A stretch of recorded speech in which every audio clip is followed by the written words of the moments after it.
The Lone Wolf Luna, Part 1. Don't forget to hit that like button and subscribe if you want to see more. Bella had been orphaned and left to fend for herself at a young age. All she knew was survival. Her home was a small cabin in the mountains. She kept to herself and only went to town when needed. It was on her 15th birthday when she found out she was just the human side of a powerful creature.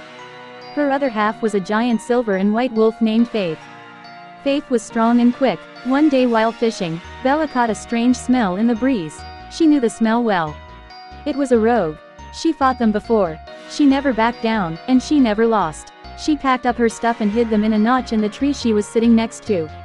She did the same with her clothes before turning. The sound of her body snapping and changing echoed. She followed the smell to a nearby cave. As she approached, she let out a long husky growl. All she heard in return was a bit of whining. Then she saw the trail of blood leading into the cave. Faith could barely see into the cave even with her enhanced eyesight. She let out another deep growl that echoed like thunder through the cave.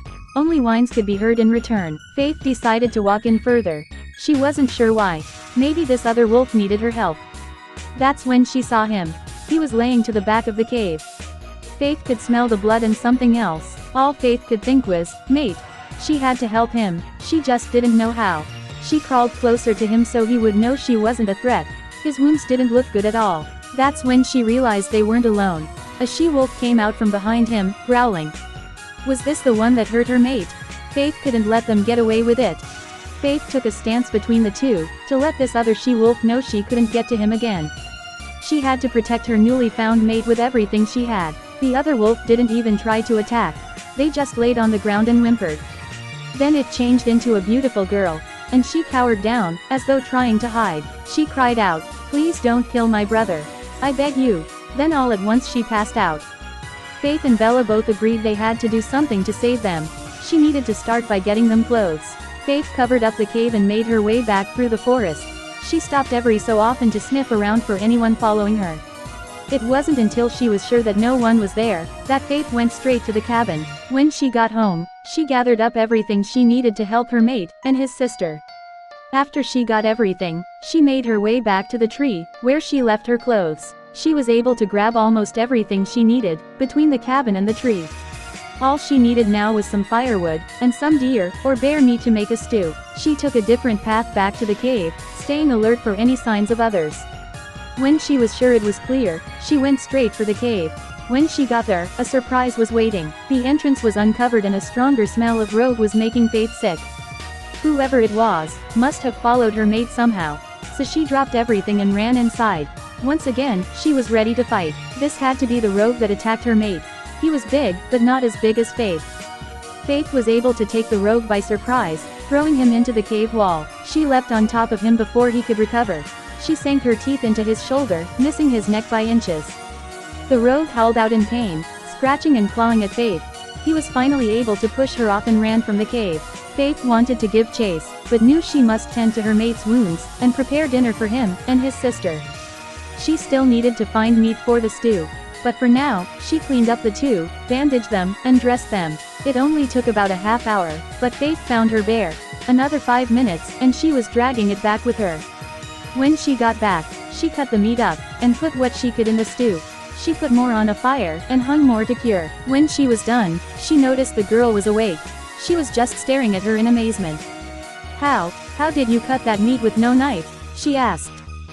"I used my claws, of course," Bella replied, not sure why the girl was so shocked. "But how did you do that in human form?" "I've never seen anyone only shift their hands before," the girl asked, with a shaky voice. "My wolf taught me. She's shown me a lot of things using her powers." Bella smiled. "It's been just us for so long. She is the one that has trained me for 5 years. Bella's smile faded some. "I'm Bella, by the way. You met my wolf, Faith. We're sorry if we scared you earlier. We smelled rogue, and well, went a bit crazy." Bella giggled. "I'm not sure, but it seems your brother might be." Bella stopped. "Never mind that. I have food cooking. You must be starved." "I'm like a Blackwood, of the Blood Moon Pack. That's my brother, Niklas. I'm sorry we have been so much trouble." Laika lowered her head. "We were on our way home from the Silver Forest Pack. We had just crossed their borders when we were attacked." Bella saw the fear in Laika's eyes. "No, stay away from my sister." Both girls jumped when Niklas yelled out. They rushed to him, but he was already passed out. He's not healing as fast as he should be. He'll be alright though, Laika, I promise. Bella changed the dressings on his wounds, adding in some special salve. Thank you so much, but I need to get him up so we can go home. We can't stay in rogue territory without any warriors. Bella could tell Luca was still scared. She didn't know how to comfort her. Well, you need your strength first. So let's get you fed. Then we can worry about getting out of here. Bella smiled. Bella dished up food for Laika, then started to get things packed away for the trip. The three made it back to the cabin, without running into any more rogues. The moving around wasn't good for Niklas's wounds. Bella got them both settled, and showed Laika a secret passage to get out, in case they were attacked. Okay, so, you stay here. Just don't go outside. I've masked the scent of the cabin, so it stays pretty hidden. I won't be long. But there's stuff we'll need for your brother to heal. She sees Laika nod to her, and Bella hurries out of the house. Bella got the herbs she needed, then went back to the cave to grab what was left. It took a couple trips, but at least the cave wasn't too far from the cabin. When she got back, she finished cutting up the meat, and hung it up in the smokehouse. She was all done, and walking back into the cabin within a couple hours. The Lone Wolf Luna, Part 2, coming soon. Don't forget to hit that like button and subscribe if you want to see more.